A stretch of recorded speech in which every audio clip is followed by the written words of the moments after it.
but I'll do a quick intro as soon as the clock hits 0. All good.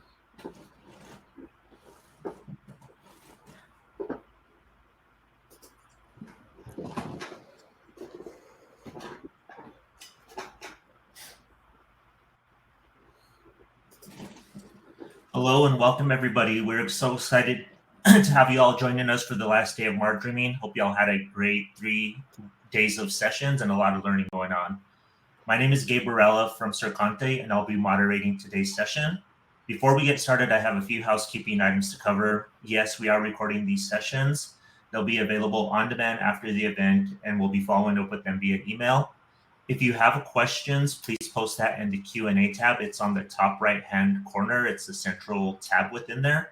And lastly, please use the chat over the session. Use emojis, GIFs, and anything else you'd want. We want to hear from you.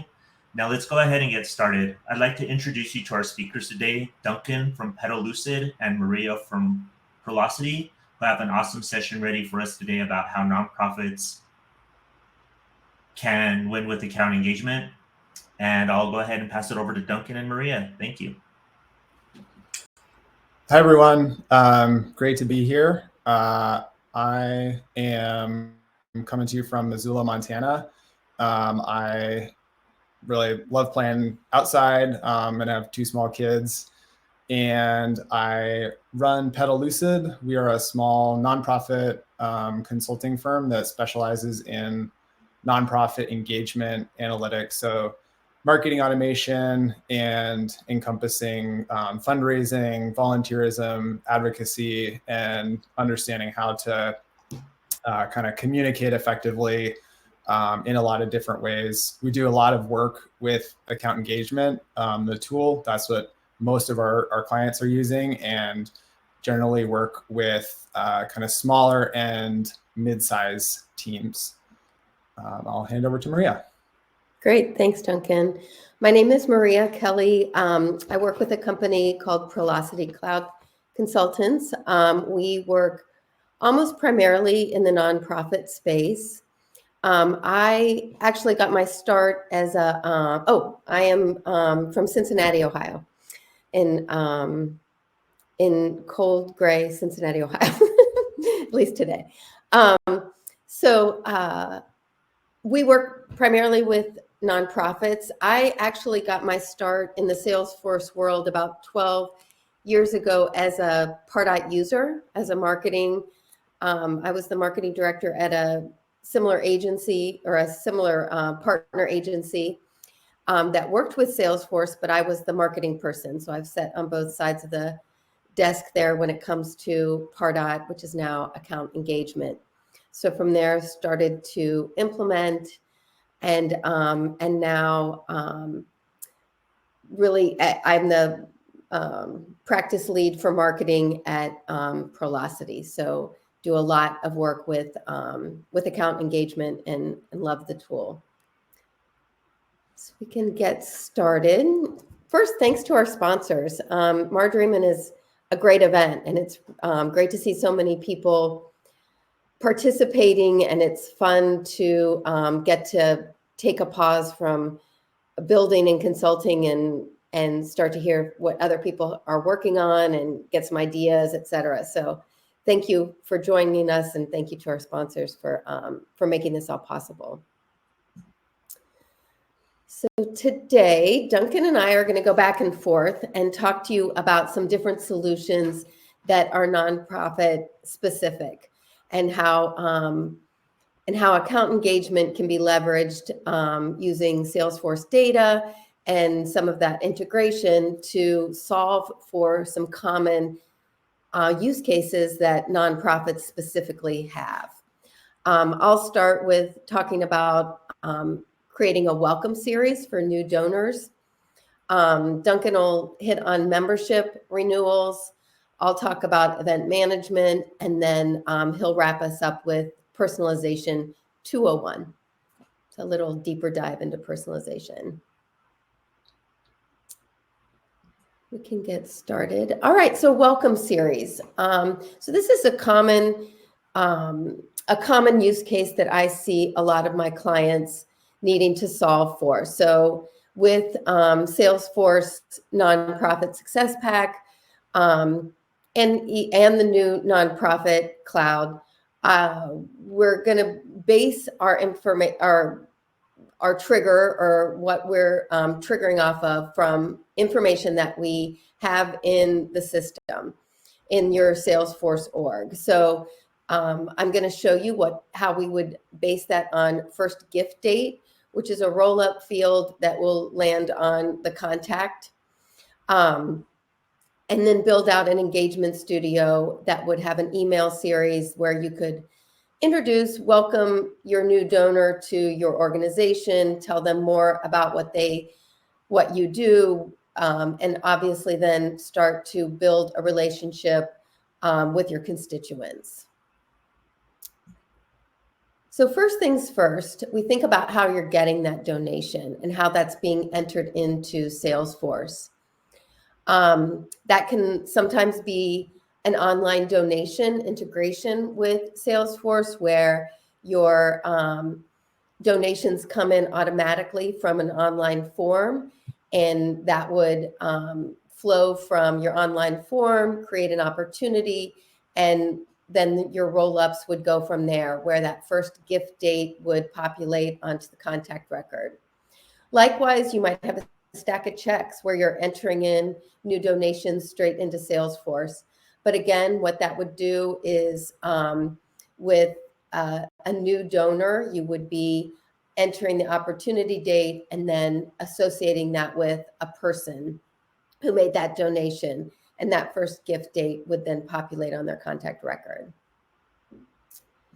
Next, we start to think about, so the screenshot is just showing you that first gift date, and then how we can use that on the account engagement side.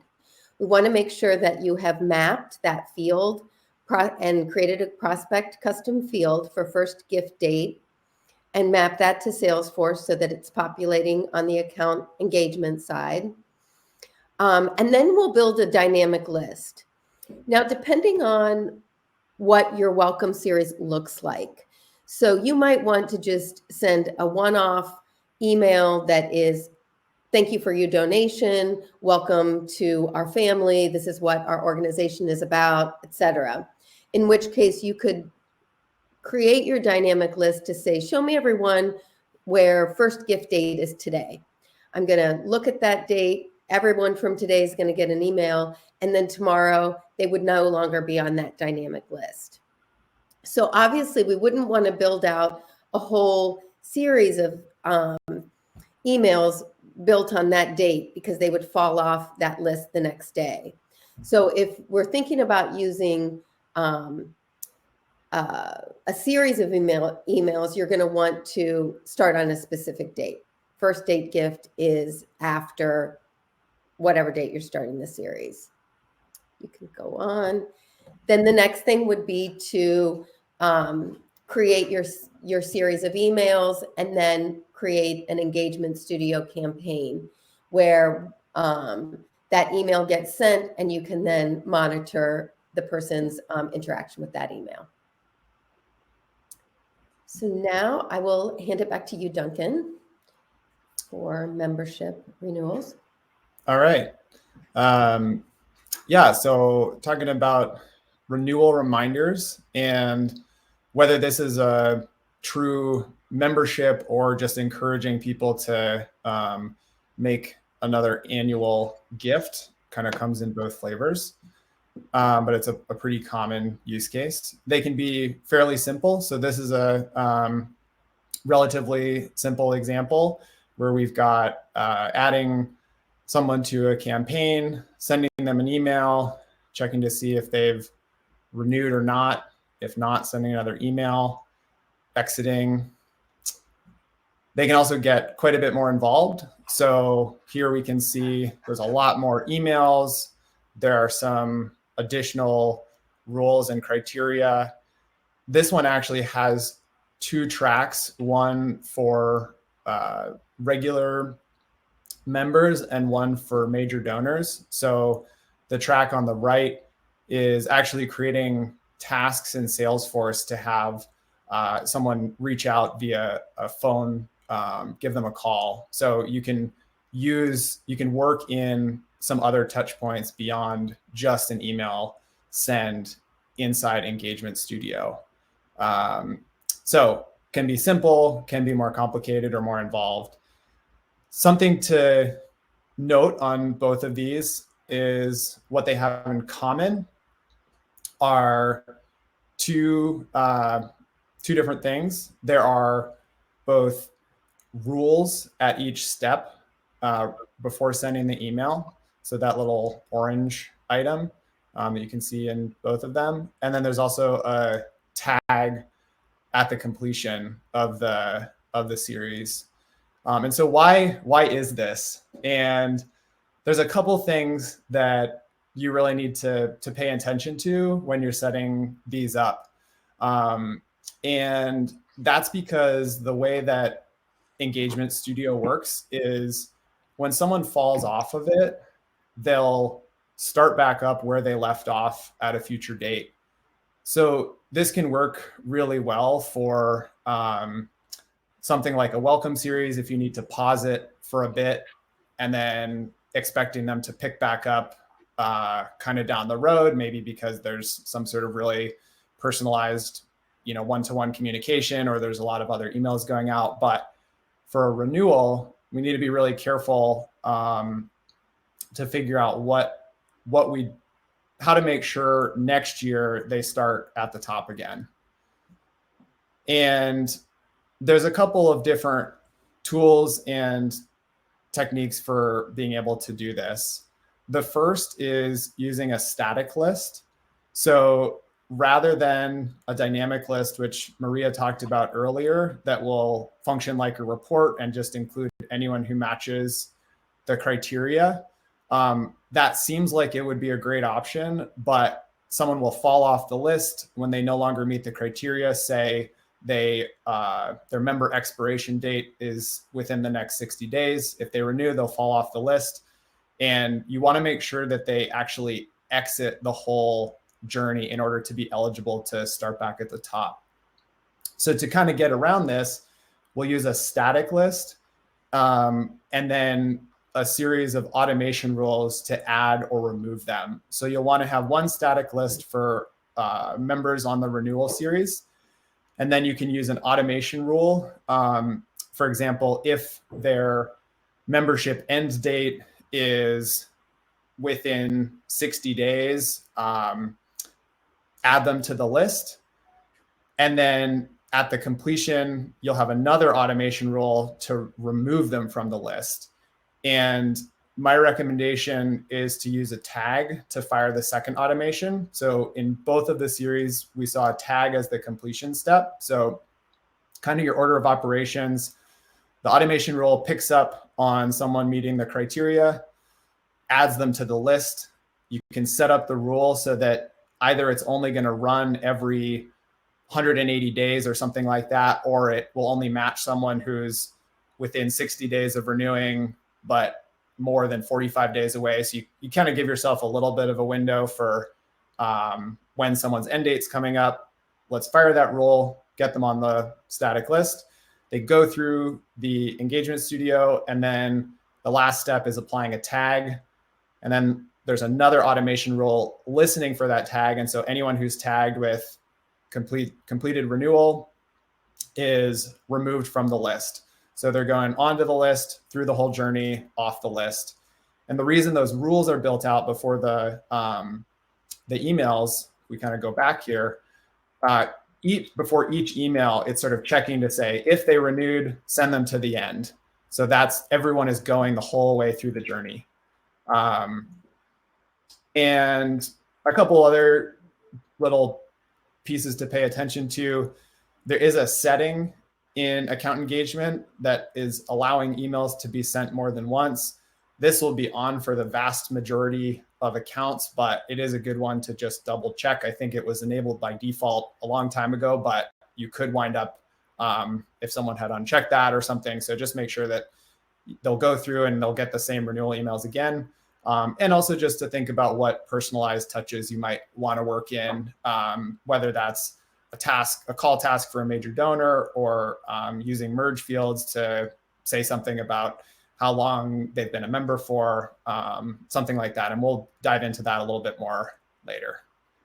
So, all right, back to you, Maria. Great, thank you. The next topic is event management. So thinking about putting on an event, you want to keep track of who you've sent the email to, who has RSVP'd, and then at the end of the day, who came to the event. So we can do all of these things using functionality with account engagement and Salesforce. One of the nice things, especially lately, I say lately, in the past couple of years, has been connected campaigns. And that functionality and alignment between account engagement and Salesforce has been super exciting for me, who started with Pardot a long time ago when it was a little more disjointed. But I'm going to show you how to use those two together to really be able to get a full picture. So first things first, you would create your form in account engagement, and you might ask people how they heard about the event, what their first name is, email, etc., in your form. And the important thing would, well, let me step back. That form can be, you can link it in an email invitation. You would be able to put that form on a landing page that you could put on social media, anywhere, or even internally. I've had clients provide a form for their internal users just to easily register constituents for an event, so that you might be talking to someone or have meetings, and you want to make it easy for your fellow team members to register their constituents on an event. Once you have your form, the important part is going to be your completion actions. So with your completion actions, if you want to create those new, let's say you have a new user fill out the form, a new person to your organization. If you want that person to be created both in account engagement and in Salesforce, an important completion action is to assign them to a user. If you don't do that, they're just going to simply go into account engagement only and not be created on the Salesforce side. The next thing that we would do is add them to a campaign.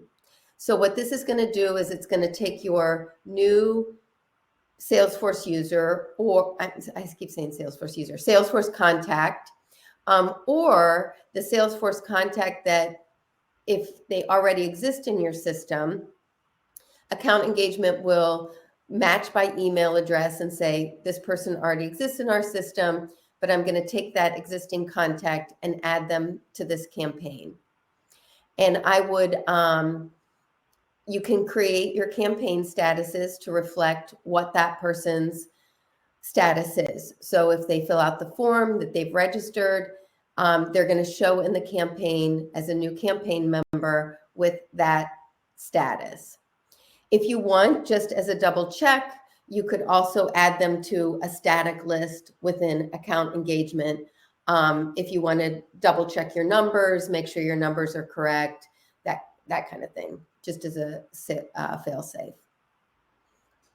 Once you've done this, you'll see on the campaign tab in Salesforce, you'll be able to do a couple things. One thing is keep track of all of the information around your campaign. So you can add fields to keep track of location, budget, maybe your main contact for that event.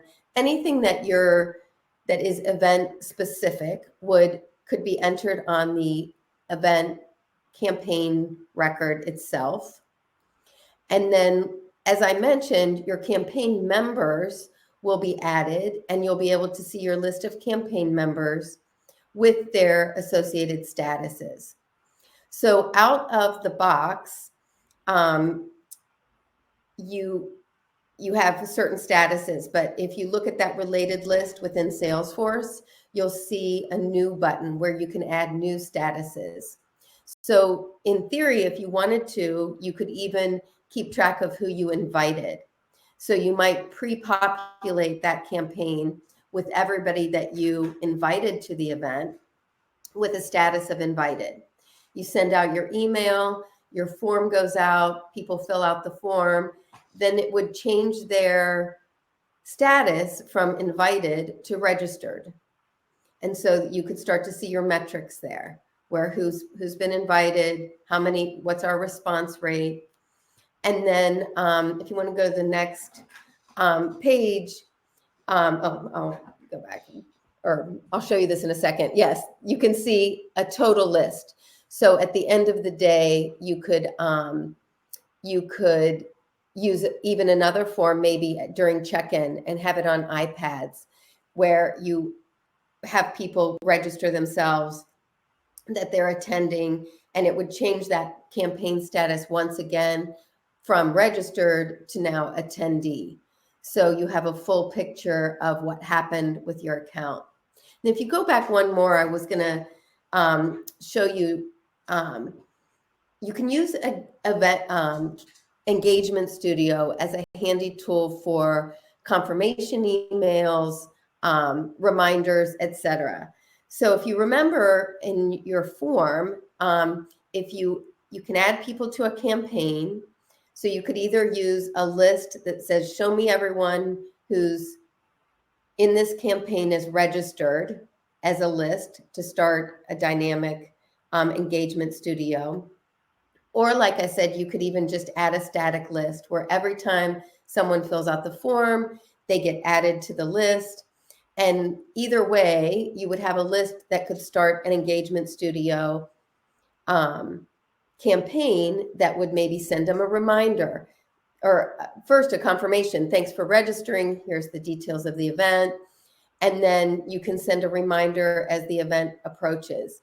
Engagement Studio allows you to send on specific dates. So no matter when someone registered, 2 days before the event, no matter kind of where they are in the process, we know that on a certain date, they're going to get an email that says, here's your final reminder, your final details about the event.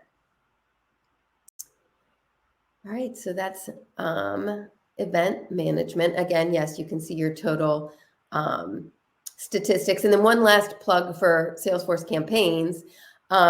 Let's say you sent 3 or 4 emails associated. When you build those emails in account engagement, you're going to associate those emails to your event on your Salesforce campaign, and you'll be able to see all of your metrics. So for your whole event, you'll be able to see all of your opens, your clicks, how many people filled out the form, etc. So that's a really handy way to measure your success of the event. Now for the big one. All right. Thanks, Maria. Mm-hmm. Cool. So I want to take kind of a little deeper dive into how we can use some of the features of account engagement to really hone in on personalization, whether it's one-off or whether it's kind of a newsletter or more of a one-off send, or incorporating some of this into an ongoing renewal program or welcome series or something like that. There's a couple different techniques that we can use. The first is thinking about your public lists and contact interests in general.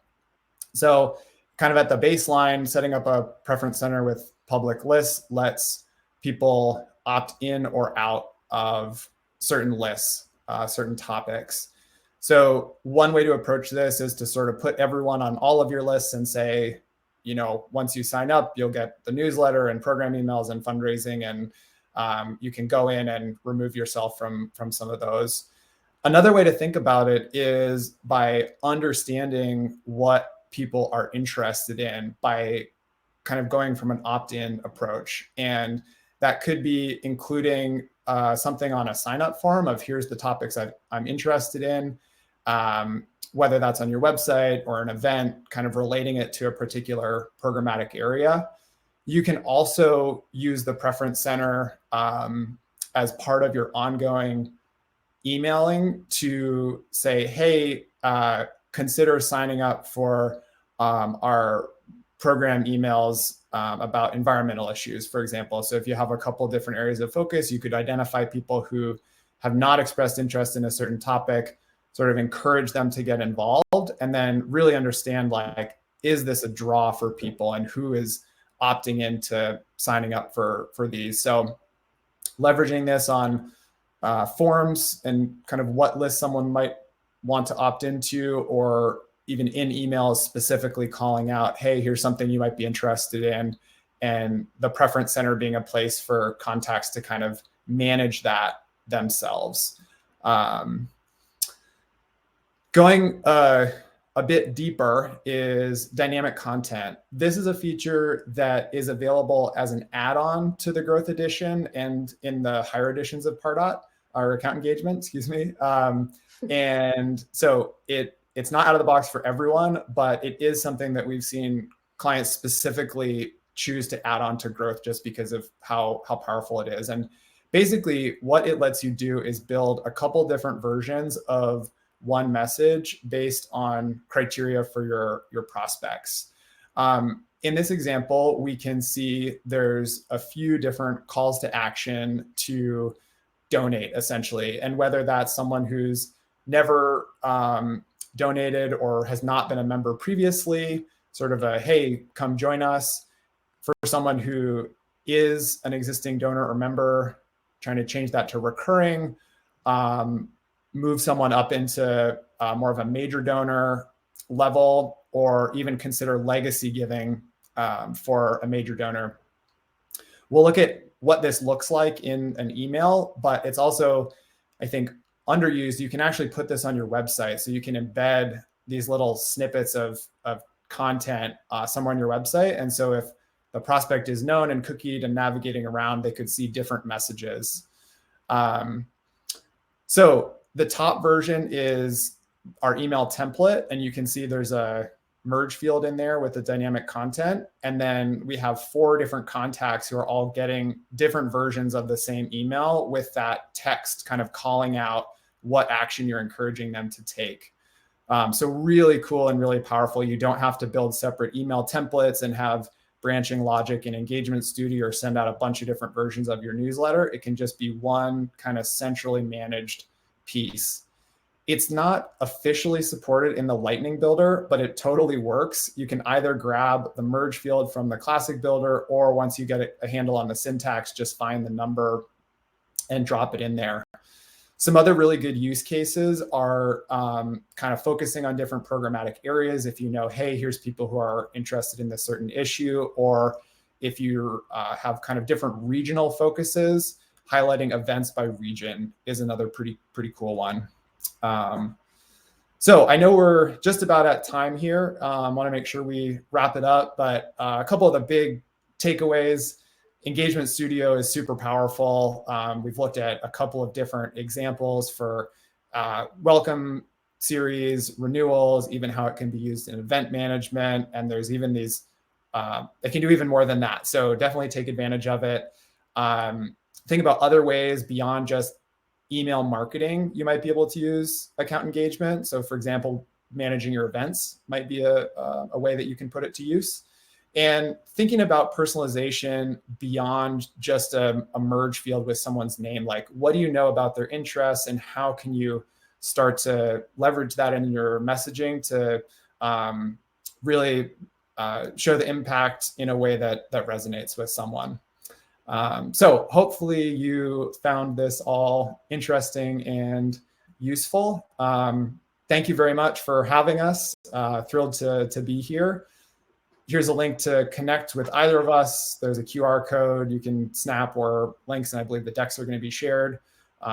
We probably don't have much time for questions, but I think I'll hand it back over to Gabe for a quick wrap up. Yes, thank you again, Maria and Duncan, for the great presentation. Greatly appreciate great knowledge that was shared. As Duncan was mentioning, we don't have time for Q&A because we will get cut off like promptly in 30 seconds. So I just want to say thank you again for a great session. Make sure to join us for the closing remarks, which are coming up soon on Mar Dreaming. And again, thank you for our sponsors and most importantly, our participants for helping us make Mar Dreaming a success. Y'all have a great rest of the day and take care. Bye. Thanks, everyone.